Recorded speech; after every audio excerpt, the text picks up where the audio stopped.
E a graça do Senhor Jesus Cristo, e o amor de Deus e a comunhão do Espírito Santo seja com todos vós. Este terceiro domingo do mês de fevereiro, 15 de fevereiro de 2026, convido a que abram as suas Bíblias no segundo Salmo, Salmo número 2. Antes de entrarmos aí no Salmo número 2, no livro de Provérbios, no capítulo 30, no versículo 4, encontramos: quem subiu ao céu e desceu? Quem encerrou os ventos nos seus punhos? Quem amarrou as águas numa roupa? Quem estabeleceu todas as extremidades da terra? Qual é o seu nome? E qual é o nome do seu filho, se é que o sabes? Com essa passagem bíblica, com esse versículo específico, é misterioso, eu diria assim, misterioso porque se nós remontarmos 3.000 anos atrás, o que significa Provérbios 30, versículo 4? De quem está falando? De que está falando?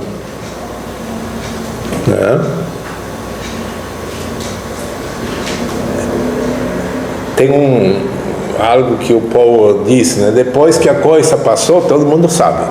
É verdade, depois que a coisa passa, todo mundo sabe, né? Então hoje, Provérbios 34 está falando do Senhor Jesus, né? Está falando do Filho, o Filho é o Senhor Jesus. Sim, mas estamos no século 21. Mas 3.000 anos atrás, quem entendia esse versículo? Ninguém, era completamente misterioso, né? Entrando então no Salmo 2, por que se amotinam os gentios e os povos imaginam coisas vãs? Os reis da terra se levantam e os governos consultam juntamente contra o Senhor e contra o seu ungido, Messias, dizendo: rompamos as suas ataduras e sacudamos de nós as suas cordas. Mesmo esse versículo aqui, mesmo esse Salmo 2 aqui, como eu mencionei 3.000 anos atrás, era completamente incompreensível para a grande maioria, né? Somente o povo escolhido mais ou menos entendia. Esse Senhor que está referindo é o Deus, né? Vamos dizer assim, Jeová, Javé, é o meu Deus cujo nome eles não pronunciavam, né? Até hoje os judeus chamam de Hashem.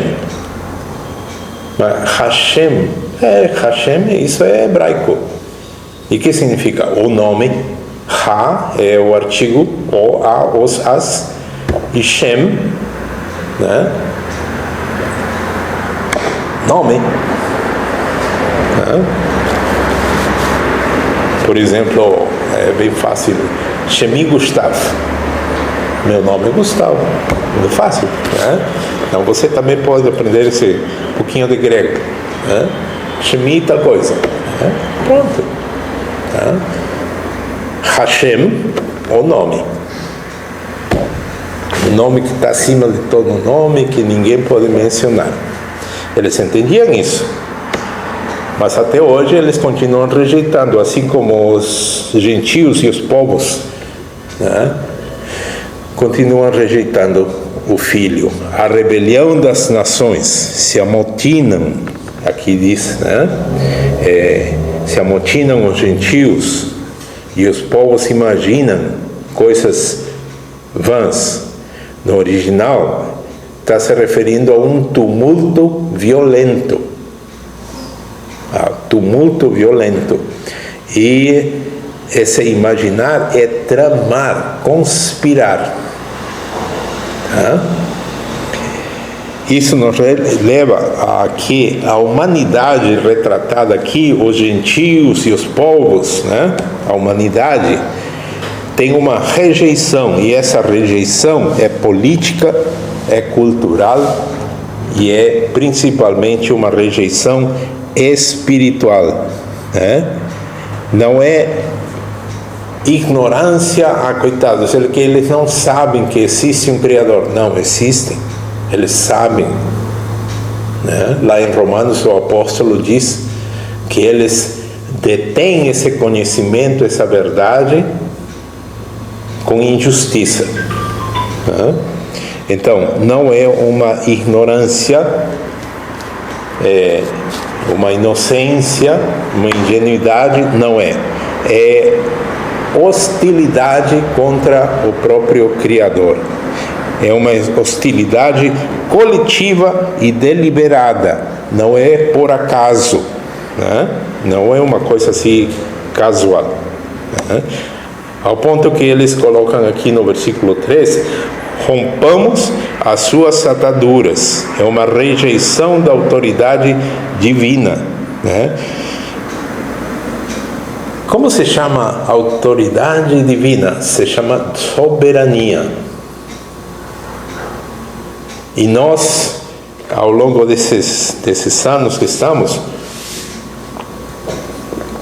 nós temos tido em diversas ocasiões, nos nossos estudos bíblicos, nas nossas conversas com as pessoas, nós temos tido a prova, né, mais do que suficiente, de que quando se chega à doutrina, ao ensinamento da soberania divina, imediatamente há uma rejeição espinhosa, espinhenta da pessoa. Uma pessoa que aparentemente parecia tão meiga, tão boazinha, quando chega a abordar essas coisas, sobe nos tamancos e ela defende a sua liberdade e menciona Deus, porque Deus deu o livre-arbítrio ao homem e de jeito nenhum querem aceitar a doutrina da soberania de Deus. É uma rejeição à autoridade divina, produto dessa mente carnal, que a palavra de Deus nos ensina claramente é inimiga de Deus. Em Romanos capítulo 8, versículo 7, nós encontramos o versículo onde está: porquanto a inclinação da carne é inimizade contra Deus, pois não é sujeita à lei de Deus, nem em verdade o pode ser. Não é uma coisa que o homem pode decidir. Não, ele não decide nada, ele é inimigo disso aqui. Por isso essa rejeição, por isso essa reação, né, que está em Salmos: rompamos as suas ataduras e sacudamos de nós as suas cordas, né? Em João, no capítulo de João, no capítulo 3, não precisa abrir, quando o Senhor Jesus conversa com Nicodemos, aí é mencionado que os homens amaram mais as trevas do que a luz, né? E por que mais as trevas do que a luz? Porque tem um momento em que a pessoa aparentemente faz coraçõezinhos para as coisas de Deus, tá? Mas quando se toca nesse ponto aqui da soberania divina, né, a soberania de Deus, a doutrina da soberania, imediatamente há uma rejeição.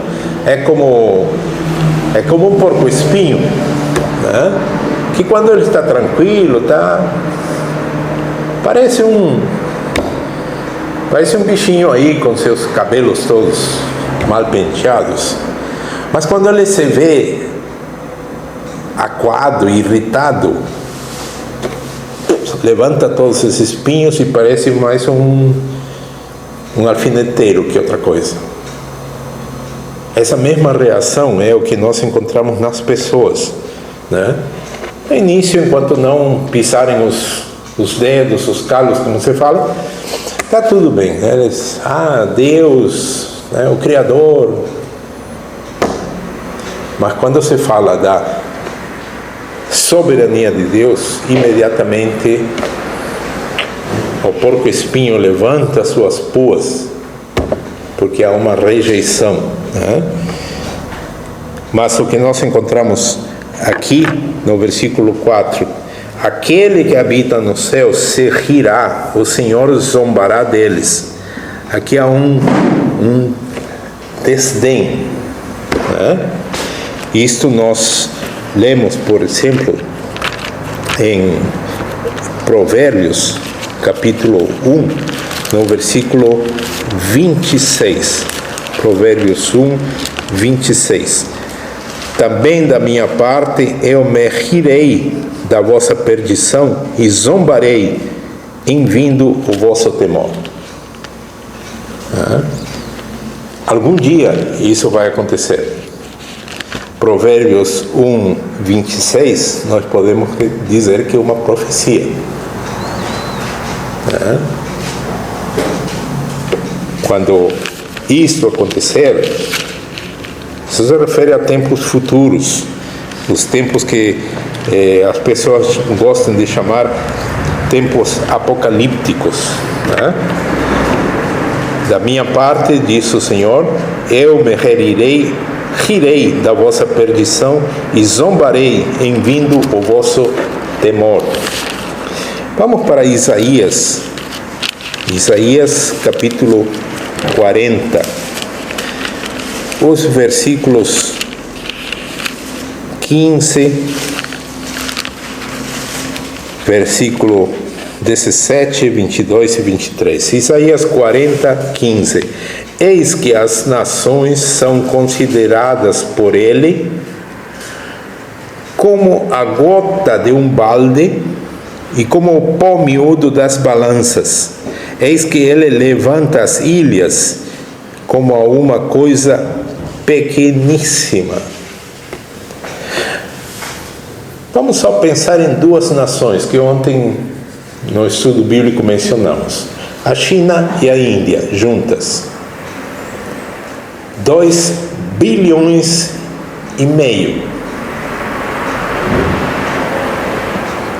2 bilhões e meio. 25, 30% da humanidade atual.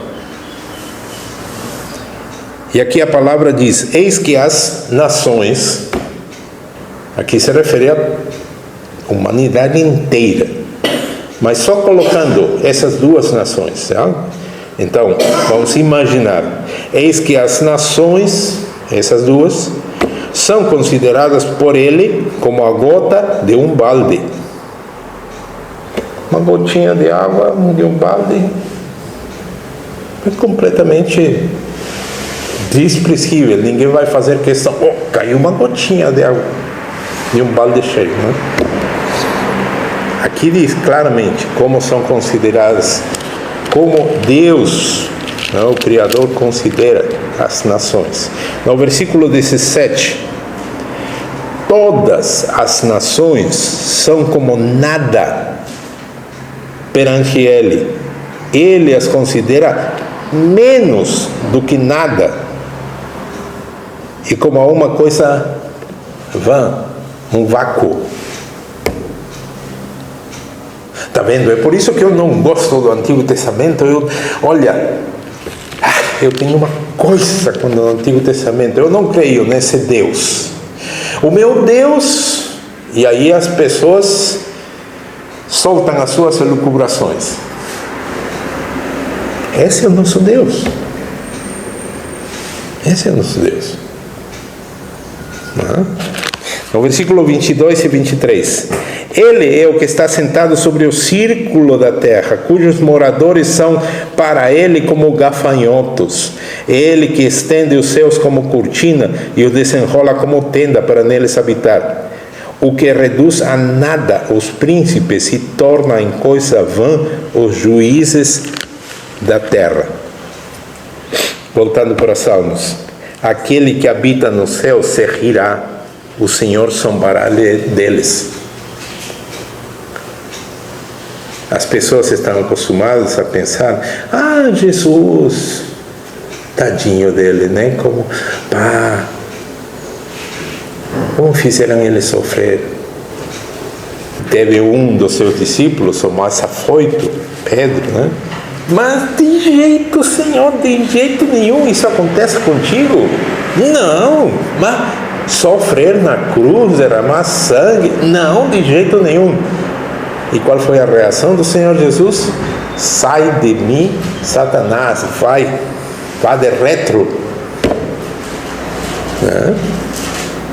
Por quê? Está escrito lá. Porque só pensas nas coisas dos homens, não nas que são de Deus. As que são de Deus é que é necessário que o Filho do Homem padeça, que sofra muitas coisas, derrame seu sangue na cruz. É necessário. Para quê? Para de toda essa humanidade já condenada, não é que a condenação vai acontecer um dia lá no juízo final, não. A condenação já aconteceu.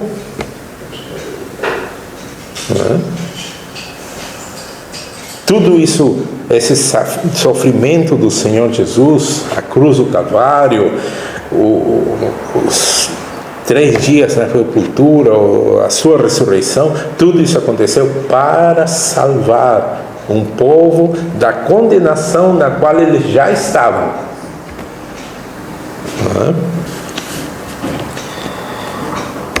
No versículo 5 do livro de Salmos, capítulo 2, então lhes falará na sua ira e no seu furor os turbará. Lhes falará na sua ira. Em Romanos 1:18, porque do céu se manifesta a ira de Deus sobre toda a impiedade e injustiça dos homens que detêm a verdade em injustiça. Se manifesta a ira de Deus. E lá em Apocalipse 6, o versículo 15: e os reis da terra, e os grandes, e os ricos, e os tribunos, e os poderosos, e todo o servo, aqui no original em grego diz todo doulos, e todo escravo. Não, mas estamos no século 21, não existe escravidão. Existe. Uma terceira parte da humanidade acredita numa religião onde as mulheres não têm direito nenhum. Nos países que são um pouquinho mais civilizados dessa turma, as mulheres têm metade dos direitos dos homens. E por aí vai. E nos mais primitivinhos dessa turma, as mulheres são arrastadas pelas ruas até as suas próprias filhas. Crianças de 10, 11, 12 aninhos são arrastadas como quem arrasta um cabrito, como quem arrasta um cachorro. É só procurar na internet e ver os vídeos. Ninguém pagou nada para que façam uma encenação. Foram vídeos gravados assim na moita, como se diz, Uma terceira parte da humanidade tem escravos. Aqui no Brasil não tem. Volta e meia a polícia pega e chamam de em em estado de semi-escravidão. Semi-escravidão é dourada de pílula, né? Escravo mesmo. Mal davam para comer, né? E tinha que trabalhar o dia inteiro. Isso é escravo. Aqui no país. E nos outros países também. Também. Então, isso que está aqui em Apocalipse, e os reis, e os grandes, e os ricos, e os tribunos, e os poderosos, e todo escravo, e todo livre, se esconderam nas cavernas e nas rochas das montanhas, e diziam aos montes e aos rochedos: caí sobre nós, e escondei-nos do rosto daquele que está sentado sobre o trono, e da ira do Cordeiro. Porque é vindo o grande dia da sua ira, e quem poderá subsistir? Do céu se manifesta a ira de Deus sobre todos os que detêm a verdade com injustiça. Né? A ira de Deus. Salmo 2,5: então lhes falará na sua ira, e no seu furor os turbará. Já aconteceu? Não, vai acontecer. Vai acontecer. Dentro de um tempo. Assim como o mundo inteiro está em polvorosa. Como é em polvorosa? Arquivos de Epstein. Está aí. Estão em polvorosa. Né? Pipocaram as notícias no Brasil. Em cada país. Na Bolívia não. Na Bolívia, em todos os países. Todo mundo envolvido na coisa. De uma ou outra maneira. Em que coisa? Tráfico, abuso, pedofilia, assassinatos, sacrifício humano, canibalismo. Aquilo que anos atrás, 30 anos atrás, já tinha gente falando, tem gente que faz. E quem acreditava? 20 anos atrás avisavam. Tem os carinhas que fazem os seus trabalhos, não fazem com galinha preta, nem gato preto, nem bode. Não, eles usam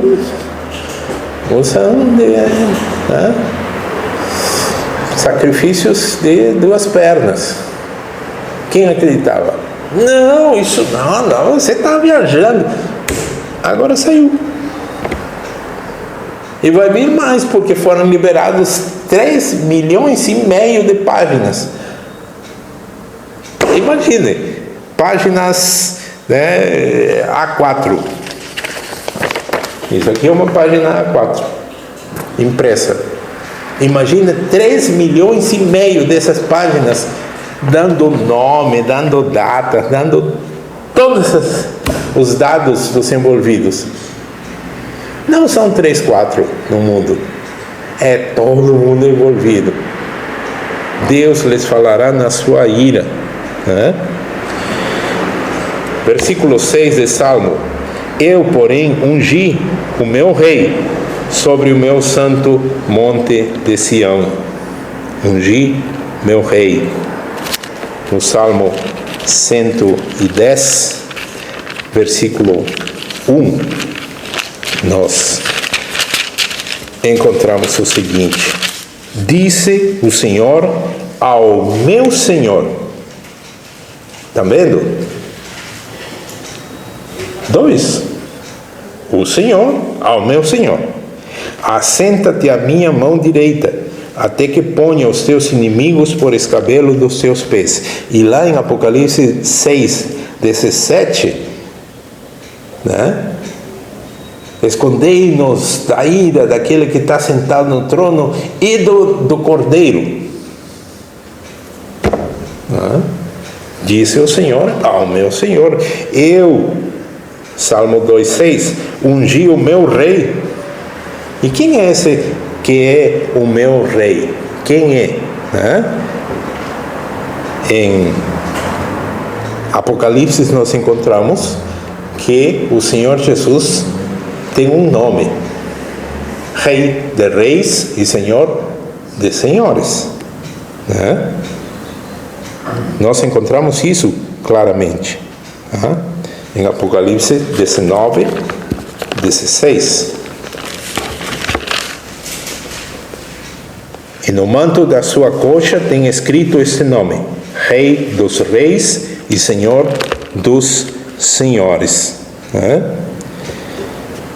Nós encontramos então esta filiação eterna, versículo 7 de Salmo 2: proclamarei o decreto, o Senhor me disse, tu és o meu filho, hoje te gerei. E na leitura da passagem de Mateus 17, no versículo 5, essa ocasião da chamada transfiguração do Senhor Jesus. Estando ele ainda a falar, eis que uma nuvem luminosa os encobriu, e da nuvem saiu uma voz que dizia: Este, o Senhor Jesus, é o meu Filho amado, em quem me comprazo, escutai-o. Então, quando o Salmo foi escrito, a quem se refere esse tu és o meu filho? E os judeus acreditavam que isso se referia, tu és o meu filho, e o povo de Israel. Eles acreditavam que eram eles, o povo, a nação inteira, tu és o meu filho. Séculos se passaram. E até inclusive os próprios apóstolos do Senhor Jesus, eles eram todos judeus, tinham aprendido isso.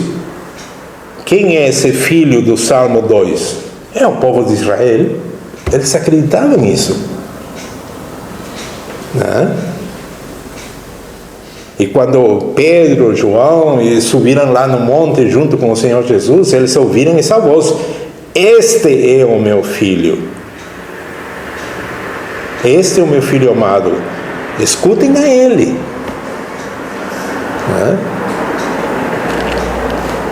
Décadas depois, eles começam a transmitir essa mensagem. E tomou muito tempo até que isso fosse assimilado. Hoje, século 21, o filho, é o filho de Deus.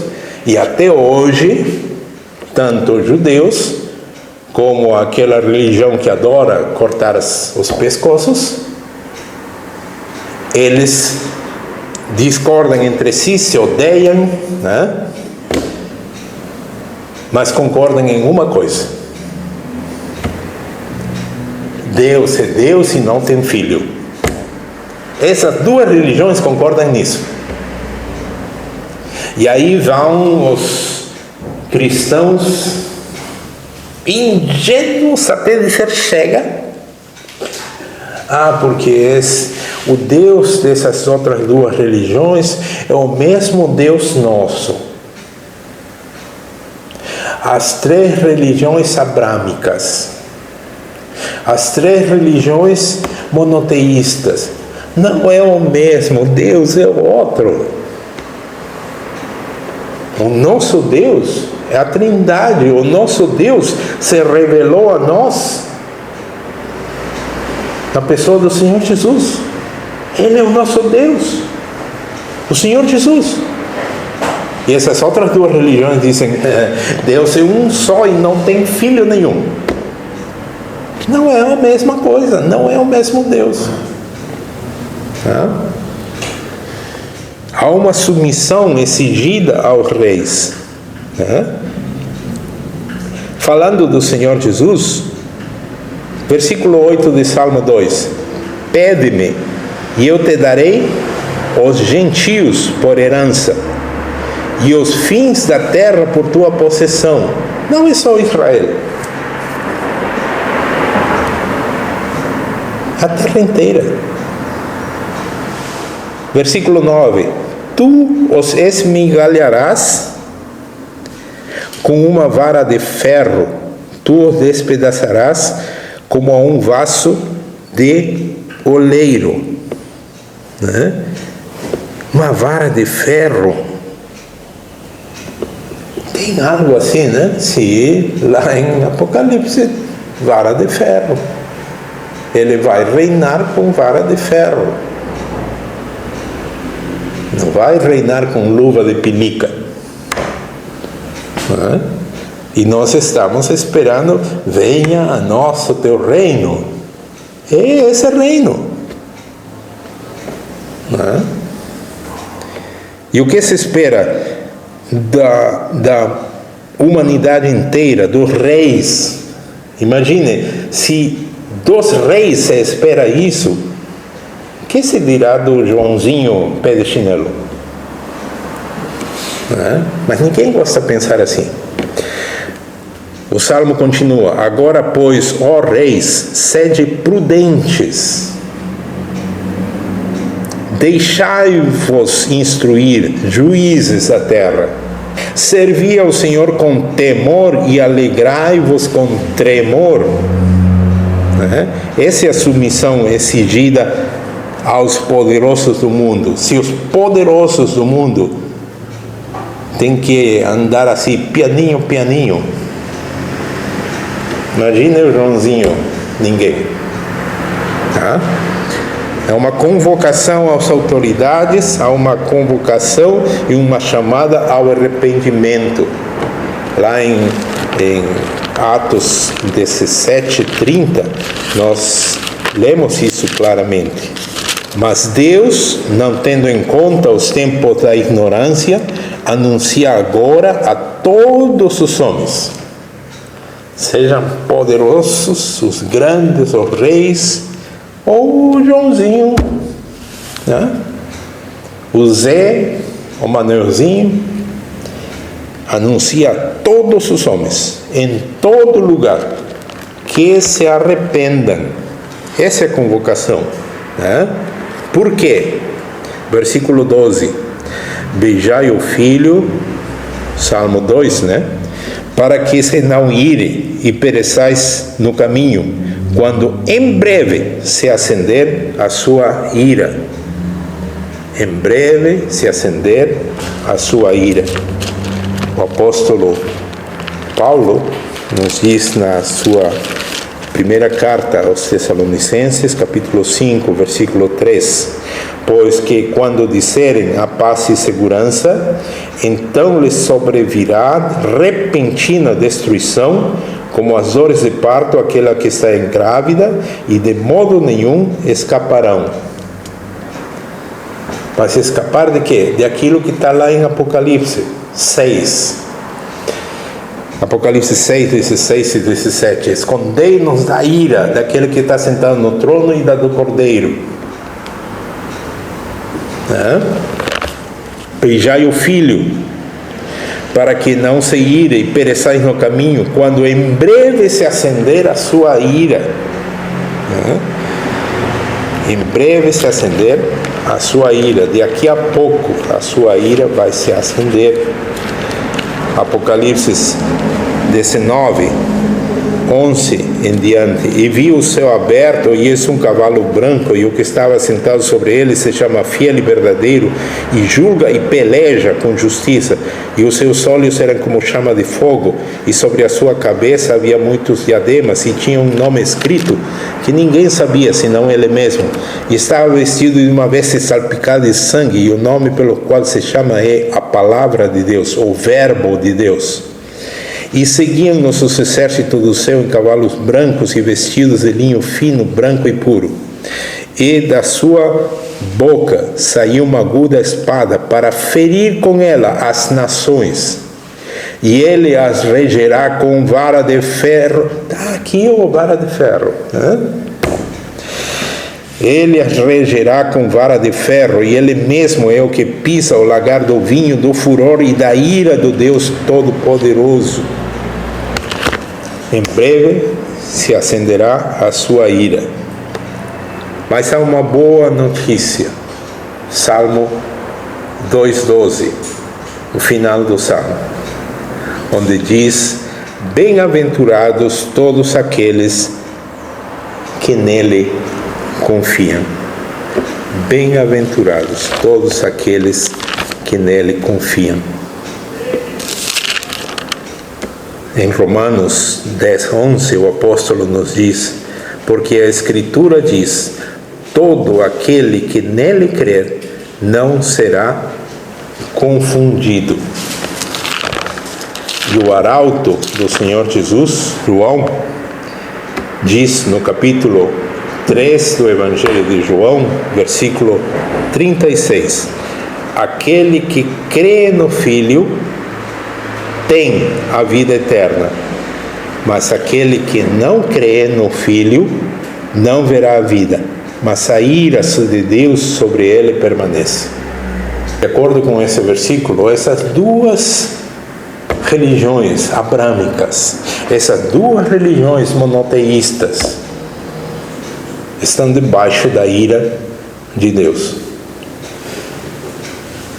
Porque se essas duas religiões se odeiam entre eles e têm uma coisa em comum, e a coisa em comum que eles têm é o que eles mesmos dizem: Deus é um só.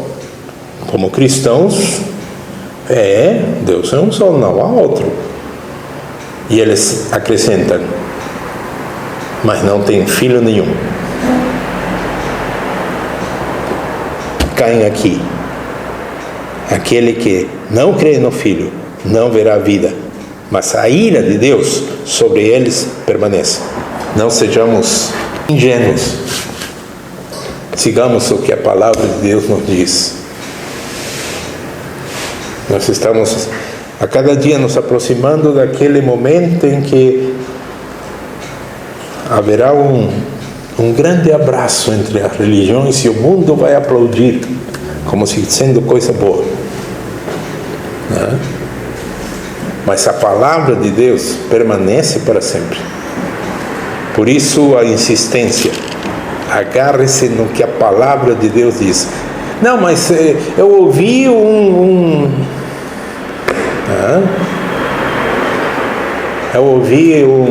rabino dizendo: largue para lá. Eu ouvi um imã dizendo, imã é os líderes, essa é outra, né? Não escute nada, escute só a palavra de Deus. Não digo nem para escutar pastores, porque hoje estamos rodeados de falsos mentirosos. Você dê o trabalho de abrir a sua Bíblia e ler e se agarre na palavra. A palavra diz: aquele que crê no Filho tem a vida eterna. Se agarre nisso. Que Deus nos conceda permanecermos firmes naquilo que o Senhor nos concedeu saber e conhecer através da sua palavra. Amém.